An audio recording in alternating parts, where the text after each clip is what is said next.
Thank you, Mr. Torrington, for this interview for Next TV News. So my first question will be about your new position at Econet Media. So how is the new challenge going on there? Well, in a way, it's a new challenge, but it's an old one. It's the third time I've done this. It's the third time that I've started a DTH business from scratch. So I've done it before in other companies.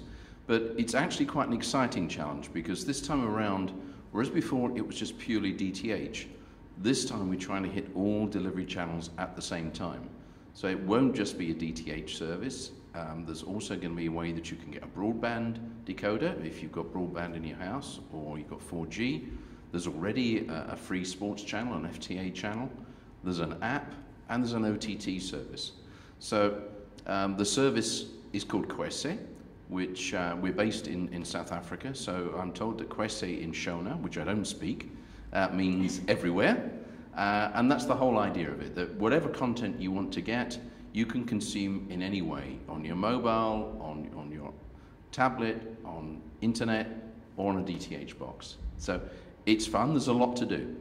We're going to launch the service at the beginning of December. So from a standing start, we have a lot to do. Even some basic things like getting buildings and people. So from what I understand, so the channel will be launched in December, or the bouquet, the package for Econet. Yep. The bouquet. The bouquet, Kwese, the service will be launched in December, and it's going to be roughly 50 linear channels. There's still discussions going on, and you'll be able to decide how you want to take that. Predominantly on DTH because of coverage, but if you're lucky enough to live in an area where Liquid Telecom or somebody else has cabled up fiber, you can use a different box to pick it up, or you can get it on your mobile.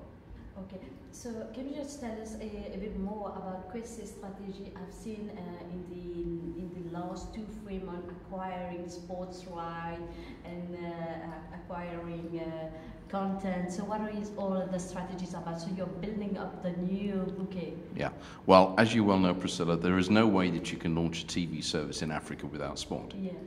On the other hand, you can spend an awful lot of money and waste it trying to get hold of English Premier League and assets like that. So our strategy is to get good quality sport, because we're going to have, when we launch, 3 sports channels. The one that's already there, the free-to-air channel, and Kwese Sports 1, Kwese Sports 2. That's a lot to fill up 24/7.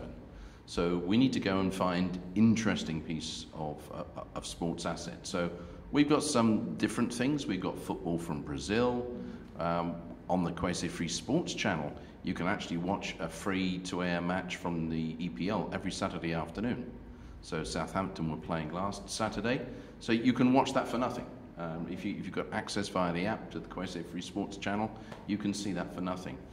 But delayed rights to Formula 1, live rights to Formula E, Australian cricket, a real mixture of things.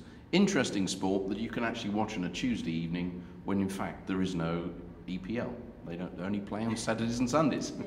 So for you, which kind of content is mostly consumed for Africa? So is it sports, movies, or there's a mixture of all? It's a mixture, but we all say the same thing, that it's sports that makes the sale, it's general entertainment that keeps the subscription running. Okay, and what about local content? To what extent you are building up a new bouquet? To what extent local content? We have to do local content, not just because the regulator demands that we do it, but we need to have something that is balanced. The whole point about the Kwese offer is that it is balanced. That it's not just sport. Of course, you ask me about sport, and I respond with sport, because without sport, as I said, you won't make the sale. Not being sort of too sexist about it, it's the man that makes the purchase decision, and it's the lady that carries on paying it, because we need to be able to give you other things that make it very, very interesting for you to watch it. Series, soaps, and not just imported stuff from the US. Those things are important, and we shouldn't say to people, oh, you're not allowed to watch that because that's American. People love those sorts of things, but equally well, they want to watch other series, be they documentaries, news, soaps, serials, that actually follow the local life. So we will be investing in that. We have studio facilities in Nairobi, we're developing studio facilities in Johannesburg, so we will be doing local productions, buying local productions.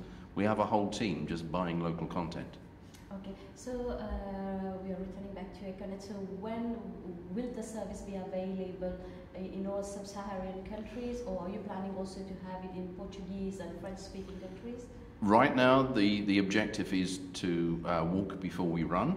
So the objective is to make it available in 18 English-speaking sub-Saharan African countries within the next 6 months. So we'll be launching with the first 6 or 7. I have to say 6 or 7 because every day that passes we get another regulatory license. So we'll do those in December, another tranche in February, and then we'll have tidied everything up by the middle of 2017. Okay, thank you very much, Mr. Torrington.